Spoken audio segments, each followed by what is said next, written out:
Hi hello నమస్తే welcome to Varma class room. మరి Varma class room లో ఈ రోజు మనం 6వ తరగతి సాంఘిక శాస్త్రం సెమిస్టర్ 2 లో ఉన్నటువంటి అధ్యాయం 9 ప్రభుత్వం అనేటువంటి ఒక లెసన్ ని ఎక్స్ప్లెయిన్ చేసుకోబోతున్నాం. మరి లేట్ ఎందుకు, స్టార్ట్ చేద్దాం.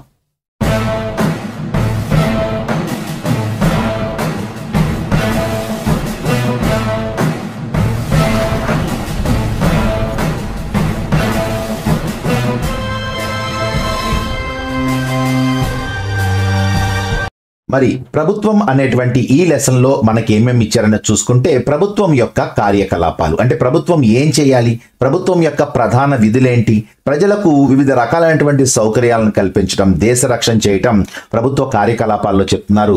అలాగే ప్రభుత్వంలో ఉన్నటువంటి రకాలేంటి మీ అందరికీ తెలుసు ఆల్రెడీ. రాచరికం, ఒక రాజు గాని ఒక రాణి గాని పరిపాలన కొనసాగిస్తే దాన్ని రాచరికం అంటాం. అలాగే ప్రజాస్వామ్యం అంటే ప్రజల యొక్క స్వామ్యంతో జరిగేదాన్ని ప్రజాస్వామ్యం అంటాం. ఈ ప్రజాస్వామ్యంలో ఉన్న రెండు రకాలు, ఒకటి ప్రత్యక్ష ప్రజాస్వామ్యం, రెండు పరోక్ష ప్రజాస్వామ్యం. ఆ తర్వాత పరోక్ష ప్రజాస్వామ్యం మళ్ళీ చూసుకుంటే పార్లమెంటరీ వ్యవస్థ, అధ్యక్ష తరహా వ్యవస్థ. సో ఈ రెండు రకాల గురించి మనం ఇక్కడ తెలుసుకుంటాం. మరి ప్రభుత్వ స్థాయిలు అంటే డైరెక్ట్ గా ప్రభుత్వమే అన్ని స్థాయిల్లో పరిపాలన చేయలేదు కాబట్టి అది వేరు రకాల ప్రభుత్వాన్ని నియమించుకుంటుంది. అంటే స్థానికంగా ఒక ప్రభుత్వాన్ని, రాష్ట్రాల్లో ఒక ప్రభుత్వాన్ని, కేంద్రంలో ఒక ప్రభుత్వాన్ని నియమించుకొని అది పాలన అనేది కొనసాగిస్తుందని చెప్తున్నారు. సో ఇది మనకి ఇక్కడ ప్రధానంగా ఈ పాఠం యొక్క అవుట్ స్కెచ్. సో దీంట్లో ఏమి ఇచ్చారనేటువంటిది ఈ పాఠం లోపలికి వెళ్ళి చూసుకుంటే మనకి ఇక్కడ కనిపిస్తుంది.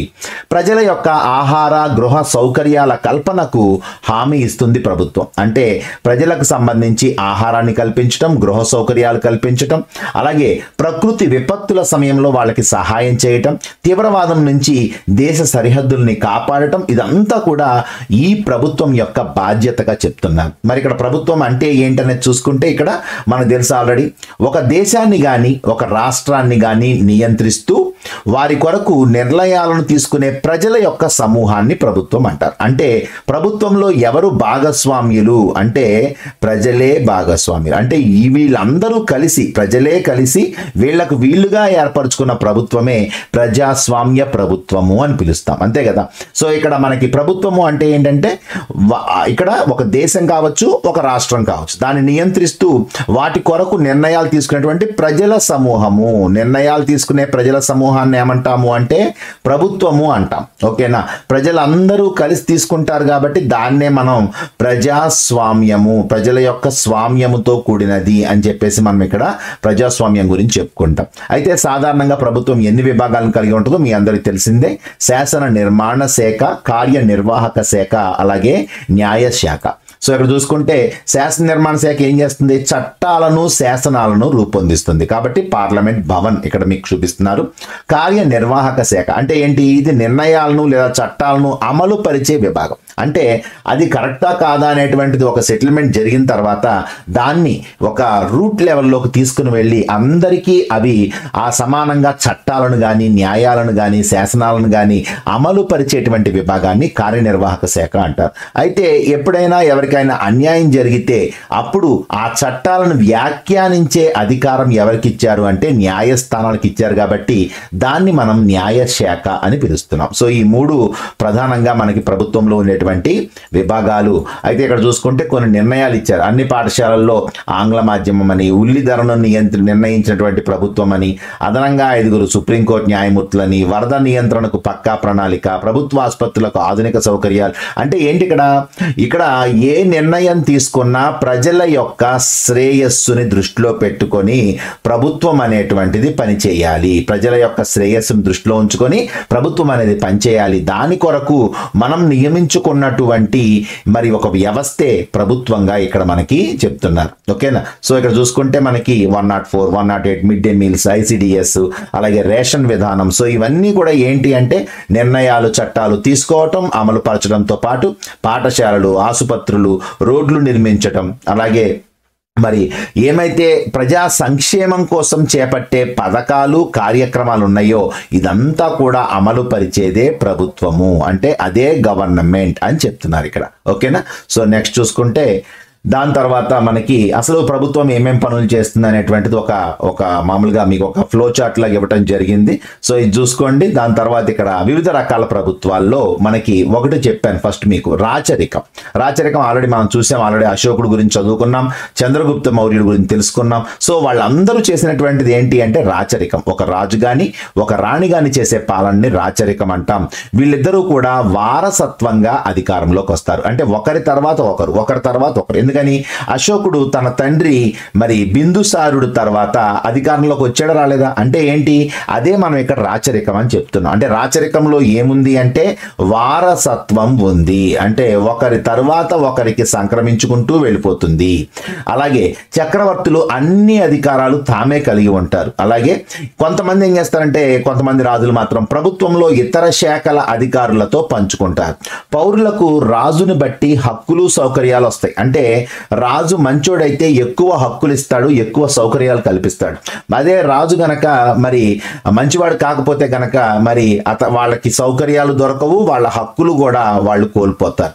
అలాగే ఇతర రాజుల పాలన కంటే అశోకుడి పాలనలో ఎక్కువ స్వేచ్ఛ మరియు సౌకర్యాలను పొందారని చెప్పుకున్నాం. ఎందుకని, అశోకుడు మరి బౌద్ధ మతాన్ని తీసుకున్నాడని చెప్పాను. యుద్ధం తర్వాత, కళింగ యుద్ధం తర్వాత మరి అతను పూర్తిగా మార్పు చెందాడు. దానివల్ల ప్రజలకి ఎక్కువ సౌకర్యాలను ఇచ్చాడు. రోడ్డు పక్కన చెట్లు నాటించాడని చెప్పుకున్నాము. అనేక విహారాలు, ఆరామాలు, చైత్యాలు ఇలాంటివన్నీ కట్టించడం జరిగింది. మరి ఎక్కువగా బౌద్ధ మతాన్ని స్ప్రెడ్ చేశాడు. శాంతియుతంగా ఉన్నాడు. రాజ్యంలో హింసను తగ్గించాడు. సో వీటన్నిటి వల్ల కూడా అక్కడ ఉన్నటువంటి ప్రజలు ఎక్కువ స్వేచ్ఛని, ఎక్కువ సౌకర్యాలని పొందేటువంటి అవకాశం అక్కడ ఉంది అనే విషయాన్ని ఇక్కడ చెప్తున్నారు. సో రాచరికం తర్వాత రెండోది చెప్పుకున్నాం ప్రజాస్వామ్యం. ఏంటి ప్రజాస్వామ్యం అంటే, రాచరిక ప్రభుత్వాన్ని చూసాం, ఇప్పుడు ప్రజాస్వామ్య ప్రభుత్వం చూస్తున్నాం. ఏంటి ప్రజాస్వామ్య ప్రభుత్వం అంటే, ప్రజల యొక్క స్వామ్యము. అంటే ప్రజల యొక్క స్వామ్యము అంటే ప్రజలే నడుపుతున్నటువంటి ఒక ప్రభుత్వ రూపం. అంటే ఏంటి, ప్రతి పౌరుడికి అంటే ఎవరైతే 18 సంవత్సరాల వయసు నిండిందో వాళ్ళందరికీ సార్వజనీన వయోజన ఓటు హక్కుని కల్పించింది భారత ప్రభుత్వం. దీనివలన అతడు లేక ఆమె నేరుగా వారి ప్రతినిధుల ద్వారా నిర్ణయాలు తీసుకోవడంలో, చట్టాలు చేసుకోవటంలో పాల్గొంటారు. ఇక్కడెక్కడో నేను కైకలూరు నియోజకవర్గంలో ఉన్నాను. సో ఈ కైకలూరు నియోజకవర్గంలో ఉన్నటువంటి ఒక మారుమూల ప్రాంతంలో ఉన్నటువంటి సమస్య మరి ప్రభుత్వం దాకా ఎలా వెళ్తుంది అంటే, మేమందరము దీనిలో పాలు పంచుకుంటాం. ఎమ్మెల్యే గారికి వినతిలిస్తే ఎమ్మెల్యే గారు తీసుకువెళ్ళి మరి దాన్ని ఎక్కడైతే అసెంబ్లీ ఉందో అక్కడ లేవనెత్తారు. తద్వారా మరి అక్కడ జరిగేటువంటి కార్యకలాపాలన్నీ అంటే సో నిర్ణయాలు తీసుకోవటం కావచ్చు, చట్టాలు చేసుకోవటం కావచ్చు, వీటన్నిటిలో కూడా మనకి ప్రతినిధుల ద్వారా నిర్ణయాలు అనేటువంటివి జరుగుతున్నాయి. అలాగే రాచరికం వంటి ఇతర ప్రభుత్వాలతో పోలిస్తే మరి ప్రజాస్వామ్యంలో పౌరులు ఎక్కువ హక్కులు మరియు సౌకర్యాలను పొందుతారు. అంతే కదా, అక్కడ రాజు మంచోడైతే, కానీ అలా కాదు. ఇక్కడ రాజు మంచోడవని చెడ్డోడవని. అలాగే ప్రజాస్వామ్యంలో ఉన్నటువంటి ఎవరైతే మనం ఎన్నుకుంటామో అతడు మంచోడవని చెడ్డోడవని. అంటే ఇతను ఒక ఏకపక్షంగా అలాగే మరి ఒకే రకంగా నిర్ణయాలు తీసుకోవడానికి కుదరదు. ఎందుకని అంటే అక్కడ ప్రతిపక్షం ఉంటుంది, అలాగే విపక్షం. అంటే ఏంటి, వీళ్ళిద్దరూ పోరాడుకుంటూ ఉంటారు.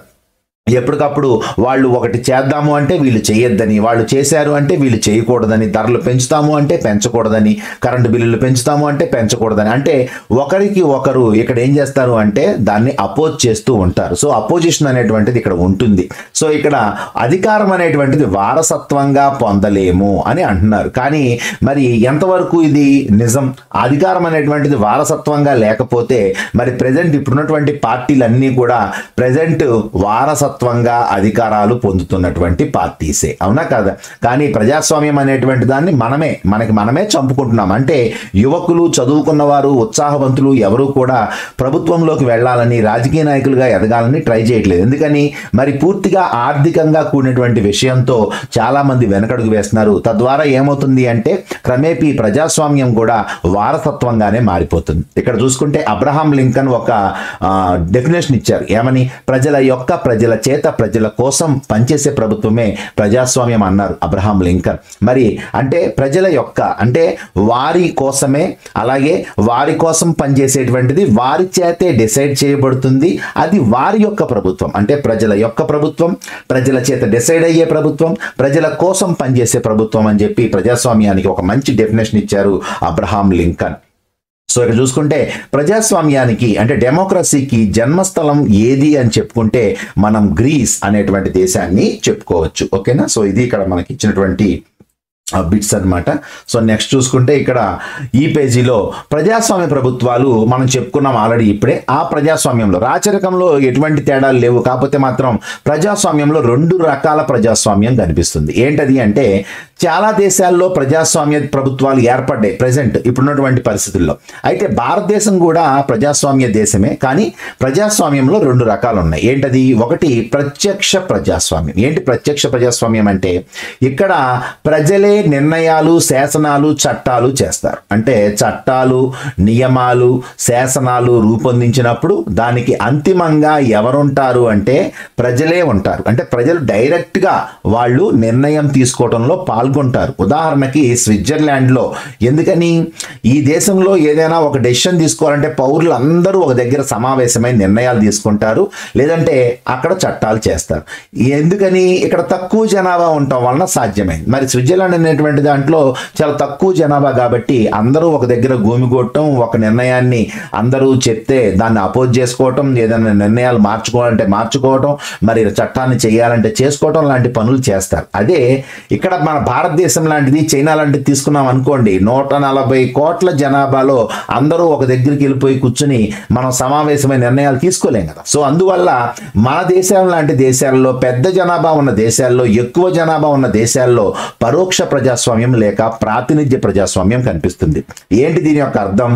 ప్రజాస్వామ్యం యొక్క ఈ రూపంలో ప్రజలు తమ యొక్క ప్రతినిధుల ద్వారా పరోక్షంగా నిర్ణయాలు తీసుకోవడంలో పాల్గొంటారు. అధికంగా జనాభా ఉండటం వలన భారతదేశంతో సహా చాలా దేశాలు పరోక్ష ప్రజాస్వామ్యాన్నే అనుసరిస్తున్నాయి. అంటే ఇక్కడ ఏమవుతుంది, దానికి దీనికి తేడా మరి మీకు ఒక చిన్న బొమ్మలో వెనకాల ఇచ్చారు, అది చూద్దాం, అది మీకు అర్థమవుద్ది.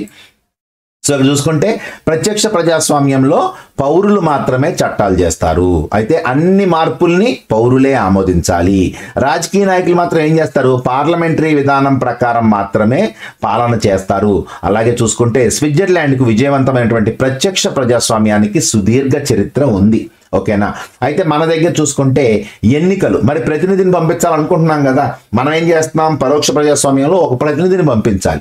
మరి ప్రతినిధిని పంపించాలి అంటే మనకిష్టమైన పంపించాలి. అందుకనే ఇక్కడ ప్రతినిధిని ఎన్నుకునేటువంటి విధానాన్నే ఎన్నికలు లేక ఎలక్షన్ అంటాం.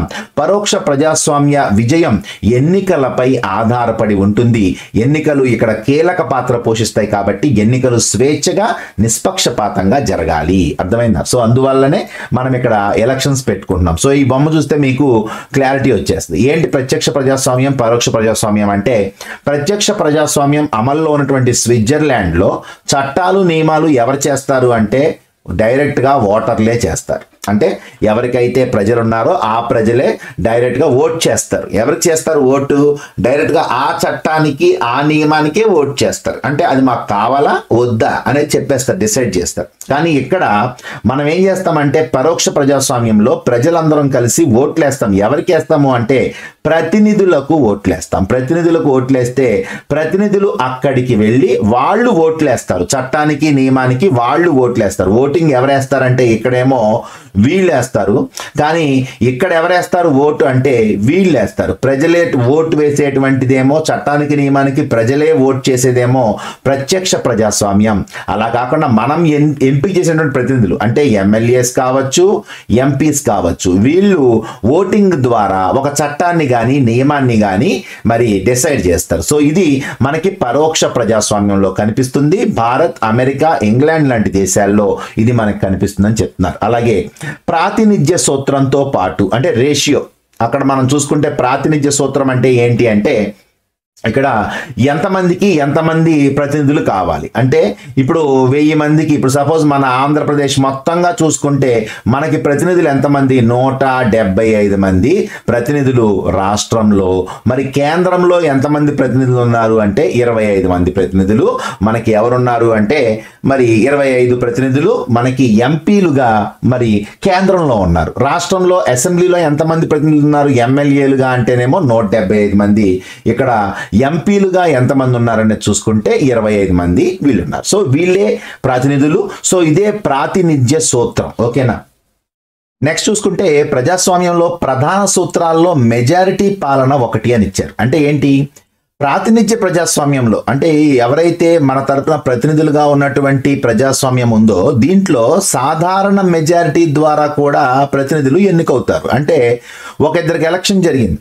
సో ఒక ఇద్దరికి ఎలక్షన్ జరిగినప్పుడు ఇతనికి 2000 ఓట్లు వచ్చినాయి, ఇతనికి 1999 ఓట్లు వచ్చినాయి. సో ఎవరు విన్నర్ దీంట్లో అంటే ఒక్క ఓటుతో గెలిచినా ఇతనే విన్నర్. మరి 1999 ఓట్లు సాధించిన ఇతను మరి గెలవకుండా ఓడిపోతాడు. అంటే ఏంటి ఇక్కడ ఒక్కొక్కసారి ఒక్క ఓటు రావటం వల్ల కూడా ఎన్నిక జరగవచ్చు.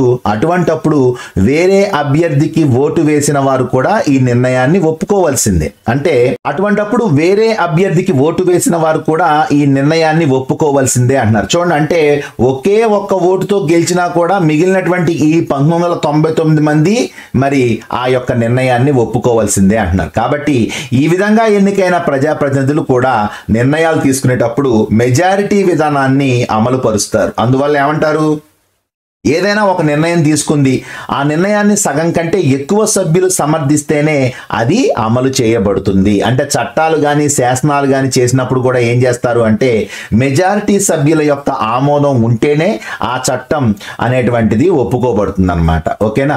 ఒక గ్రామ పంచాయతీలో 20 మంది వార్డు సభ్యులు ఉంటే 11 మంది ప్రతిపాదనను సమర్థిస్తే అది ఆమోదం పొందుతుంది.